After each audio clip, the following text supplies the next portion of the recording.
سایه‌های خیانت، جایی که پرده از رازهای پنهان زندگی‌ها برداشته میشه. اگر کسی که با تمام وجودت بهش اعتماد داشتی توی یه لحظه ضعف همه چیز رو خراب کنه، میتونی دوباره بهش فرصت بدی. سارا هستم. 28 سالمه و 5 ساله که توی یه شهر دیگه دور از خونه‌ای که روزی پر از عشق بود زندگی میکنم.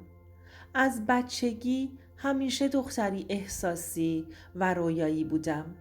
توی یه خانواده معمولی بزرگ شدم که همیشه پر از محبت بود. بابام یه مرد زحمتکش بود و مامانم مهربون ترین زن دنیا.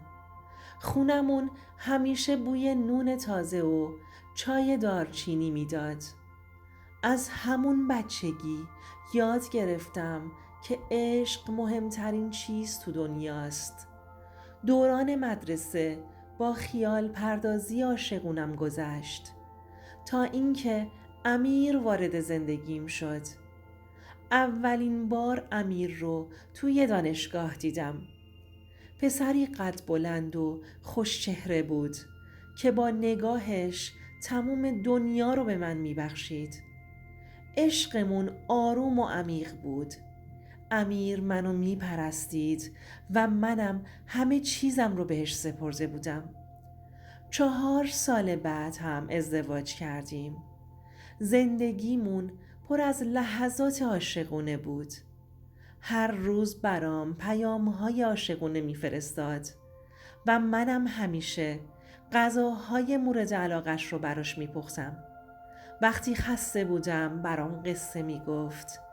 منم در سخت ترین لحظات کنارش بودم.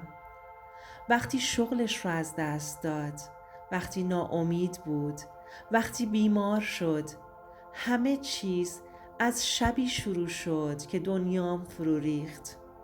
یه شب مردی که براش جون میدادم در یه لحظه ضعفش همه چیز رو از بین برد. امیر شوهرم، کسی که عاشقونه میپرستیدمش، به من خیانت کرد. گفت که یه لحظه ضعف بوده، گفت که مست بوده، گفت که چیزی نمیدونسته. اما هیچ کدوم از این حرفها شبهایی رو که با گریه تا صبح بیدار موندم رو جبران نکرد.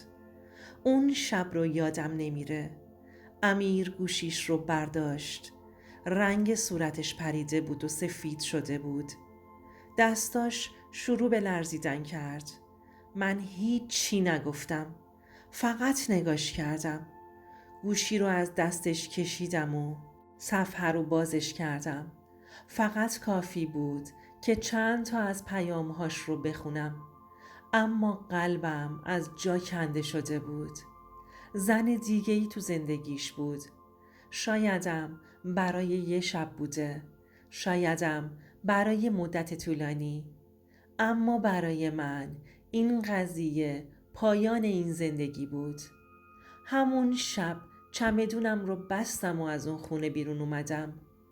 امیر التماسم کرد و گفت که اشتباه کرده. گفت که عشقش به من تغییر نکرده. اما من دیگه زنی نبودم که بتونم بمونم. غرورم، احساسم، عشقم همه شکسته شده بود. سالها گذشت. 5 سال دور بودن از امیر.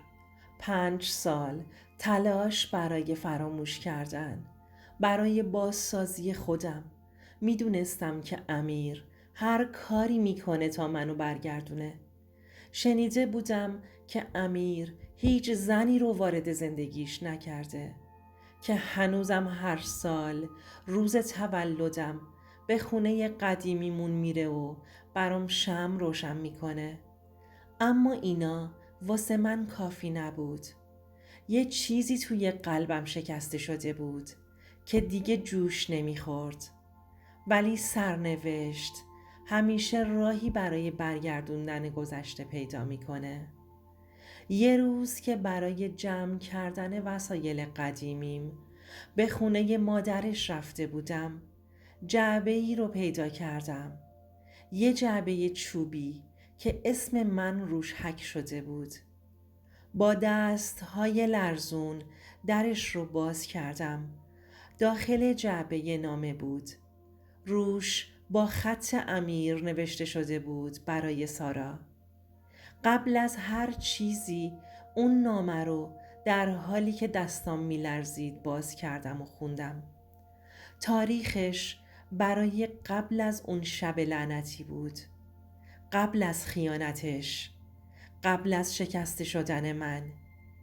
توی نامه امیر از عشقش به من گفته بود. از امیدها و آرزوهایی که برای آیندمون داشت. از اینکه میخواست پدر بچه های من باشه. از اینکه هیچ وقت نمیخواست دستم رو رها کنه. کلمه هایی که روی کاغذ نقش بسته بودن از قلبی می اومد که هنوز منو میخواست. اون لحظه برای اولین بار بعد از سالها اشکهایی که روی صورتم روونه شدن از جنس دیگه‌ای بودن. پر از درد، پر از اندوه، اما پر از حقیقت. من میدونستم که امیر اشتباه کرده. اما آیا کسی که یه بار اشتباه کرده حق جبران نداره؟ آیا ما همیشه همون آدم‌هایی میمونیم که در لحظه خطامون بودیم؟ نمیدونم سرنوشت چی رو برام رقم زده بود. اما اون روز برای اولین بار بعد از 5 سال به امیر پیام دادم و براش نوشتم که نامت رو خوندم، میتونیم صحبت کنیم. وقتی که اومد همون لحظه فهمیدم که انسان‌ها وقتی که اشتباه میکنن تغییر هم میتونن بکنن. امیر در این سالها ثابت کرده بود که از اشتباهش پشیمونه.